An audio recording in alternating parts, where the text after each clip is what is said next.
Sudah menjadi tradisi turun-temurun, saban hari raya, seluruh kampung di penjuru tanah air lebih ramai dari biasanya. Para perantau mudik ke kampung halaman untuk berhari raya. Momen bernuansa spiritualis berbalut romantisme. Memanfaatkan waktu untuk silaturahmi dengan keluarga, sanak saudara, dan kawan sepermainan semasa kecil. Tapi tidak untuk Lebaran tahun ini. Pandemi Corona telah merenggut salah satu ritual tahunan paling monumental. Untuk mencegah penyebaran virus COVID-19, pemerintah mengeluarkan larangan untuk mudik. Perantau di ibu kota diminta untuk bersabar dan menahan diri agar tak berpergian. Jelas sedih gitu karena banyak rencana kan yang sudah kita lakukan. Tahun ini tuh kebetulan harusnya aku reuni keluarga gitu. Jadi keluarga se-Jawa Timur, bahkan yang ada di Jakarta juga semuanya pulang, rencananya akan pulang ke Banyuwangi. Nyai sendiri bingung gitu, Nyai sendiri aja yang pengen sekali, sudah lama banget ingin nyekar ke tempat Bunda. Itu aja Nyai tahan karena untuk mendisiplinkan semuanya. Buat kita sedih juga, maksudnya setiap tahunnya biasanya gue akan mudik pergi ke Bali untuk ketemu sama nyokap, sama kakak-kakak. Karena keluarga bokap ada di Jakarta. Cuman yang paling sedih lagi adalah istri yang harus berangkat nggak bisa mudik ke Bandung gitu. Biasanya kan setiap Lebaran juga sebelum ke Bali kita pergi dulu ke Bandung. Aku niatnya awal mudik, tapi udah semenjak COVID-19 ini ada, ya udahlah kita batalin semua gitu loh. Aku ada di keluarga di Cirebon, di Padang juga ada.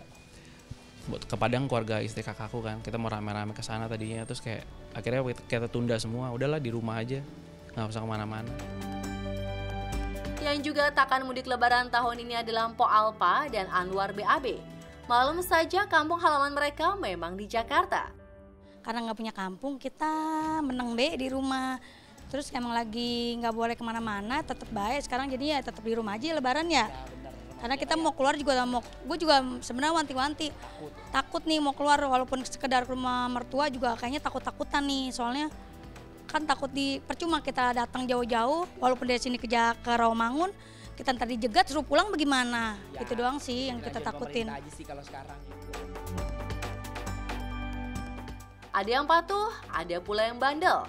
Beberapa hari terakhir, laman media sosial dihebohkan dengan kerumunan massa di Bandara Soekarno-Hatta.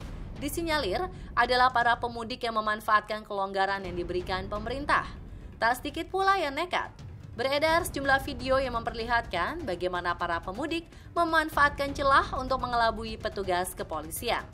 Oh ya, sorry itu saya maksudnya warga netizen plus 62 ini kadang-kadang gimana ya, kalau misalkan nggak ada penalti, ada uangnya, mereka tetap masih ngelanggar sih. Itu supaya kita jadi taat peraturan dan supaya kita jadi belajar aja sih. Kalau misalkan kesehatan itu emang lebih penting sekarang. Kalau yang beneran nekat mudik, ya udah pantas sih maksudnya dikasih hukuman, karena kan emang pemerintah juga ngasih peraturan ini biar untuk kebaikan sendiri kan, biar nanti cepet-cepet nih suasananya lebih baik lagi, lebih reda lagi. Ya kalau misalkan mau mudik tungguin aja nanti ada peraturan baru, atau kalau udah misalkan suasananya udah lebih baik lagi mungkin baru boleh tuh keluar-keluar. Kalau sekarang sih jangan dulu gitu. Tapi buat saya itu kebodohan yang mereka lakukan.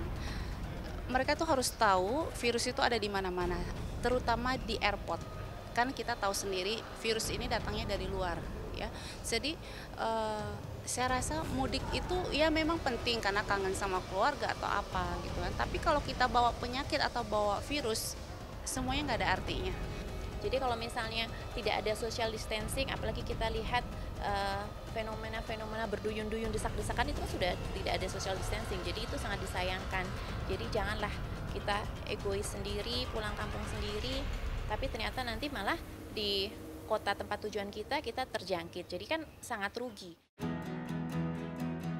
Tidak sekedar himbauan, upaya untuk menghambat dan penindakan kepada para pemudik nekat telah dilakukan Polda Metro Jaya. Sampai dengan hari kemarin itu yang kita putar balikan sanksi yang kita berikan kepada para orang-orang yang coba berspekulasi untuk mudik, itu sekitar 20.000 lebih sudah kita pulangkan, kita putar balikan. Ya. Ini terus kita pantau, ini terus kita himbau kepada masyarakat secara persuasif dan humanis untuk kita sampaikan kepada masyarakat untuk jangan mudik lah. Analisis kebijakan transportasi Forum Warga Kota Jakarta atau Fakta menilai bahwa dorongan warga untuk tetap mudik didasari faktor ekonomi. Mereka mudik itu satu, memang kondisinya di sini juga tidak baik buat mereka ya di Jakarta ya, nggak ada perhatian mereka kan, mereka juga sudah sulit hidupnya gitu ya. Nah sebetulnya mudik itu alasan saja, sebetulnya mereka tuh hanya pulang kampung ya karena kesulitan hidup di Jakarta. Faktor lain terkait lemahnya pelaksanaan PSBB serta pelonggaran peraturan yang ditertibkan pemerintah.